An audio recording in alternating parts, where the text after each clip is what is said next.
The history of the U.S.S. Constitution. After the end of the Revolutionary War in 1783, the young United States had merchant ships that needed to be protected. These ships were very important to the country's economy. But the Continental Navy was dissolved in order to pool resources that it needed for more urgent areas. With the Continental Navy gone, there was no protection for the merchant ships as they traveled from Boston to North Africa and back along the trade routes. On March 27, 1794, President George Washington would authorize the construction of the United States Navy.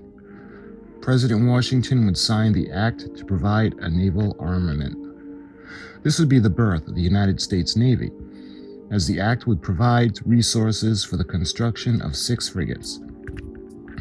These 6 frigates will be the U.S.S. Constitution, the United States, the Constellation, the President, the Chesapeake, and the Congress. The Constitution was designed by Joshua Humphreys. She was to be one of the strongest, fastest, and most heavily armed ships of her era. In addition to her firepower, she'd be built with a super strong hull, and her ribs would be made out of live oak. Overall, 724 pieces of live oak were used for her frame. Her hull would be 3 layers thick, and in the center would be over 22 inches thick. This enabled the ship to withstand the enemy cannon fire. Her hull would be able to absorb and deflect the energy to keep damage to a minimum. There were 50,000 tree nails used in construction of her hull. Also, 12,000 feet of sheet copper was attached to her hull as well.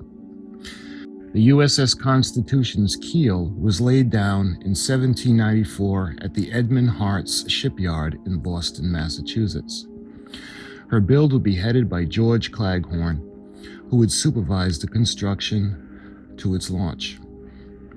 She would be completed in 1797. However, her first 2 launch attempts would fail. These failed attempts were due to the construction of the launching ramp. As the ship was built and the weight was increased, these ramps settled into the ground, leveling the slope needed for the ship to slide down them and into the harbor.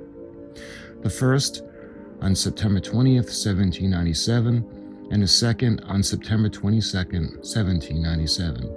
She would ultimately be launched successfully on a 3rd attempt on October 21st, 1797, into Boston Harbor. Upon completion in 1798, the U.S.S. Constitution's maiden voyage would be on July 22nd. The ship would be commanded by Captain Samuel Nicholson. Although the exact number of officers and enlisted men who were on the maiden voyage is not fully known, the standards set by the Naval Armament Act of 1797 are as follows. The frigate would be armed with 44 guns and carry a crew of 364 officers and enlisted men. During this time period, the U.S.S. Constitution would be protecting U.S. merchant ships from French forces. In 1812, the ship would undergo a major refit at the Washington Navy Yard, and on June 12, 1812, she would leave the shipyard to pick up additional sailors and supplies. These supplies included 4,500 pounds of rigging and 55 barrels of gunpowder. On June 18, 1812, the United States declared war against Great Britain.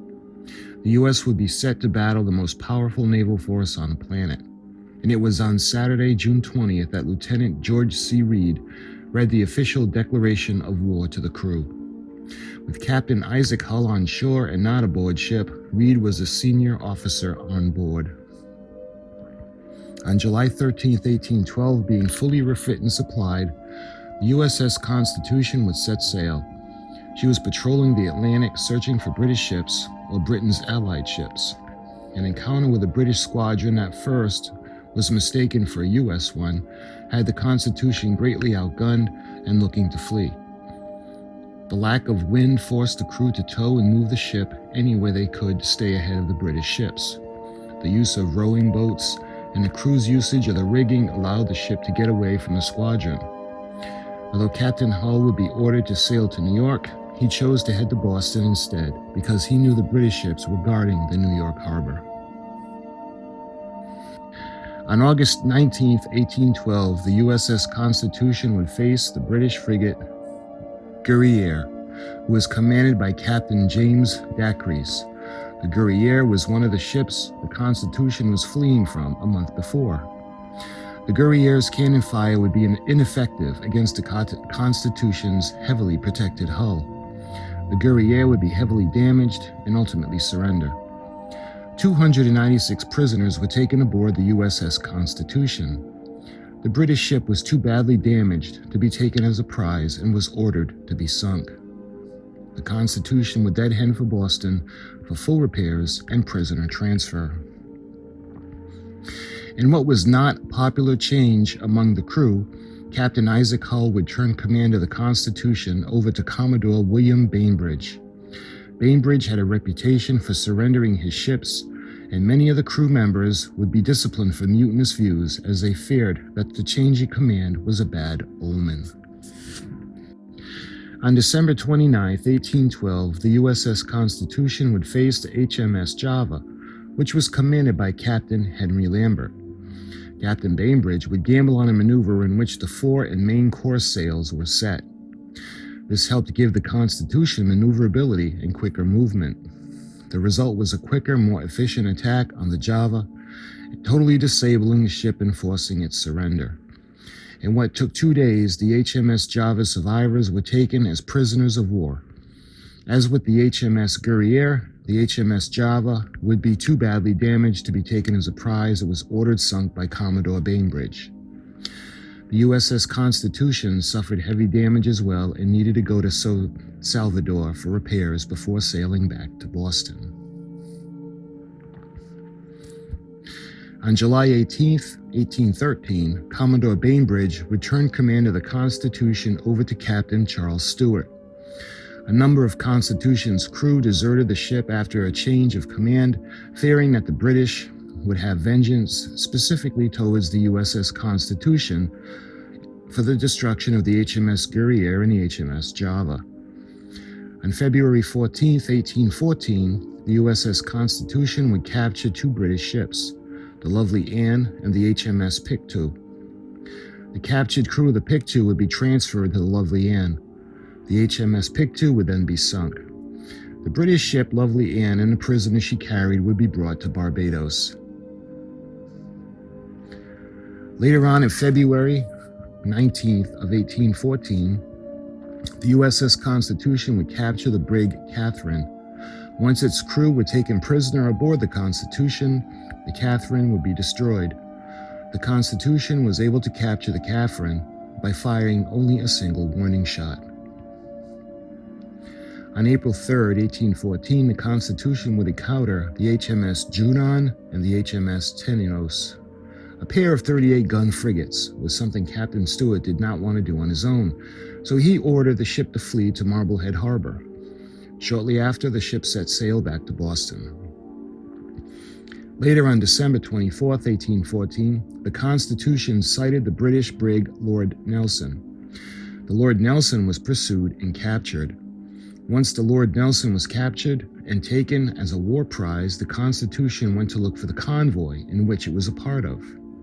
Shortly after taking the Lord Nelson, it was sunk after transferring cargo and supplies to the Constitution. On February 20th, 1815, the USS Constitution would face the HMS Cayenne, commanded by Captain Gordon Falcon, and the HMS Levant, commanded by Captain George Douglas. After battling both ships, the Constitution defeated the HMS Cayenne, who surrendered. But the HMS Levant had fled. After launching a prize crew to take charge of the Cayenne, the USS Constitution pursued the HMS Levant. When the Constitution caught up to the Levant, there was an exchange of gunfire, and the HMS Levant ultimately surrendered to the USS Constitution.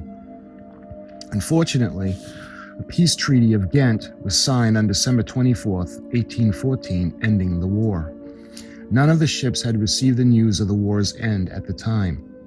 The peace treaty was ratified by the United States Senate on February 16, 1815.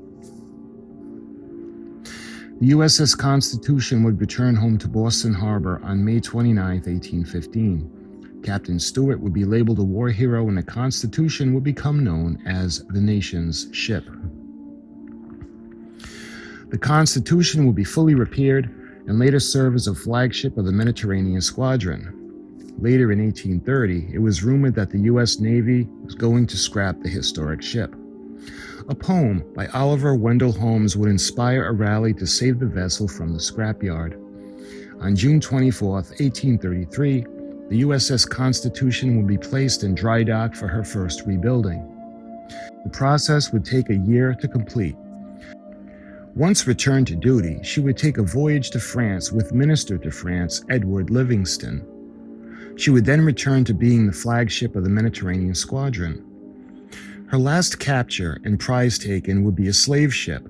The H.N. Gambriel would be taken on November 3, 1853. In July of 1857, the U.S.S. Constitution would be later refit and turned into a naval school ship. She would serve as such in New Hampshire, Maryland, and Rhode Island. In August of 1873, she would get another rebuild, this time at the Navy Yard in Philadelphia. Later, in October of 1897, to celebrate her 100th anniversary, the U.S.S. Constitution would be put on display in Boston at the Charlestown Navy Yard, and in 1906, she is restored to her 1812 configuration. On April 8, 1976, the U.S.S. Constitution Museum is opened at the Charlestown Navy Shipyard. Over the years, the U.S.S. Constitution has had many rebuilds and repairs. As of this writing, April 29, 2021, the ship is located near her museum in Boston and is manned by the United States Navy. She is the world's oldest commissioned warship.